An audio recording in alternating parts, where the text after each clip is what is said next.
एक मसरूफ फार्म में एक छोटे से चूजे का नाम पिप था। पिप दूसरे चूजों से छोटा था और उसकी परों का रंग भी रोशन नहीं था। वो ज्यादातर एक धुंधले भूरी रंग के थे। जब दूसरे चूजे अपने पर फैलाकर चालाकी से चलते थे, पिप अक्सर बाग के कम हुजूम वाले कोनों में चला जाता, जहां वो पत्थर के साथ खेलता या तितलियों को उड़ते हुए देखता। एक दोपहर जब चौजे चों चों के खेल के लिए जमा हुए, तो पिप ने भी शामिल होने की कोशिश की। क्या मैं भी खेल सकता हूं? उसने उम्मीद भरी आवाज में पूछा। उसकी आवाज बड़ी कमजोर थी। एक मोटी चोजा जिसका नाम टिल्ली था, उस पर निगाह डालते हुए कहती है, तुम क्या करोगे? तुम तो बहुत छोटे हो और तुम्हारे पास मजे करने के लिए कुछ भी नहीं। बाकी चूजे हंस पड़े। उनकी हंसी रेख्त होने लगी। पिप का दिल टूट गया। वो मोड़कर चला गया, अपनी आंखों में आने वाली आंसुओं को छुपाने की कोशिश करता हुआ। जब वो धीमे कदमों से दूर हुआ, तो कुछ चौजे चुपके से हंस पड़े और एक ने कहा, शायद उसे कीड़े मकोड़ों के साथ खेलना चाहिए, वही उसके सच्चे दोस्त हैं। हारे हुए महसूस करते हुए पिप एक पुरानी बलूत के दरख्त के नीचे चला गया।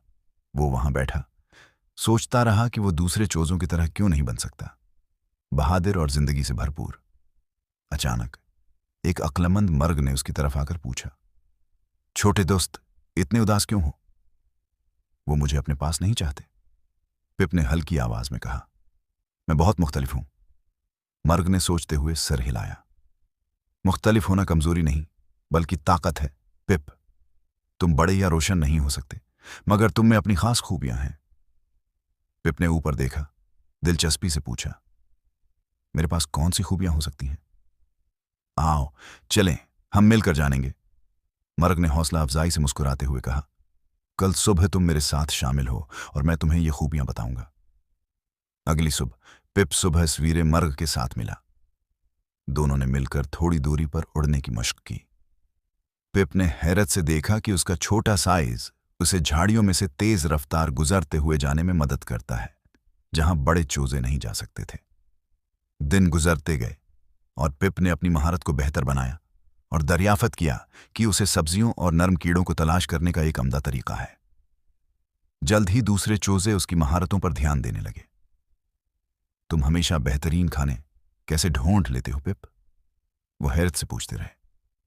एक नए एतमाद के साथ पिप ने अपने खजाने दूसरे चूजों के साथ बांटने का आगाज किया।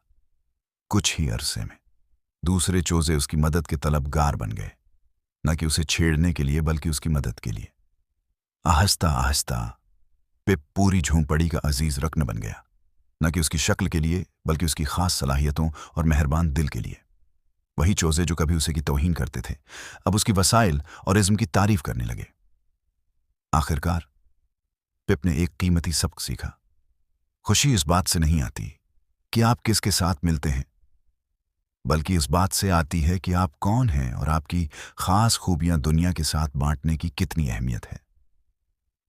और फिर फारिम की हवा सिर्फ हंसी से नहीं, बल्कि दोस्ती और कबूलियत से गूंजने लगी।